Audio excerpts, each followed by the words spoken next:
तो दर्शक बंधु घरढिଅ नथिबा परिवार को पट्टा देवे सरकार।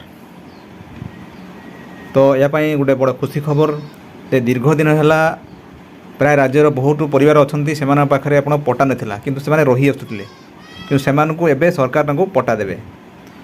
जहाँ जनाऊँ 2018 जो सर्भे होता देखा जाता किसी लोग परिवार अच्छा बहुत परिवार अच्छा से पाखे पट्टा ना पट्टा ना जो से सरकार तरफ आसुवा विभिन्न सुविधा सुविधा वंचित होती रेशन कार्ड पाखु आरंभ कर सब प्रकार माने घर पाखु बहुत सुविधा सुविधा वंचित होती से सरकार चिंता कले से जे सर्भे करिकी पट्टा देवे।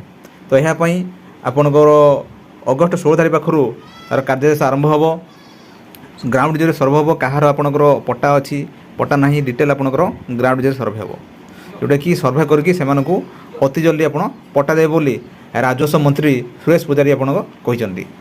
दर्शक बंधु यह बदले देखो ये आर्टिकल प्रकाश पाई आप देखो आपणकर घरटी नथिया परिवार को सरकार देवे पट्टा। आसंता डिसेम्बर मास सुधा हिताधिकारी चयन कर सरकार पट्टा बंटन करेंगे। खूब शीघ्र सर्भे शेष करने पर योग्य हिताधिकारी को पट्टा प्रदान करने को निर्देश देते राजस्व विपर्य मंत्री सुरेश पूजारी।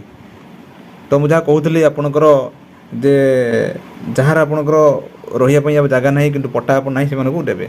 तो ये नहीं आपंकर 2018 होता सर्भे जो मैंने पट्टा पाई ना एवं भी घरटे शून्य अच्छा से यथाशीघ्र पट्टा प्रदान करने को निष्पत्ति नहीं। सरकारी और सरकारी अनुदानप्राप्त शिक्षा अनुष्ठान दखल सरकारी जमी को जे मान ना रेकर्ड करने को पदक्षेप नियाजिबो जोटा कि अच्छी किसी सरकारी जमी आपंकर अच्छी आपंकर से रेकर्ड होना से आपंकर रेकर्ड सरकार ना रेकर्डभुक्त करा।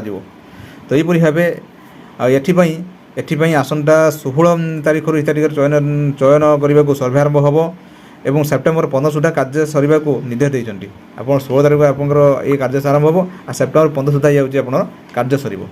दर्शक बंधु ये आपगली गोटे गुरुत्वपूर्ण अपडेट जोटा कि आपंकर जे घरढिଅ नथिबा परिवार को सरकार देवे हूँ पट्टा। मु भावुथि आजिकार ये अपडेट आप बुझीपारे जदि आपने सुधा चैनल अच्छा सब्सक्राइब करूँ और मतामत कमेंट लिखूँ। दर्शक बंधु रहिले नमस्कार, जय जगन्नाथ।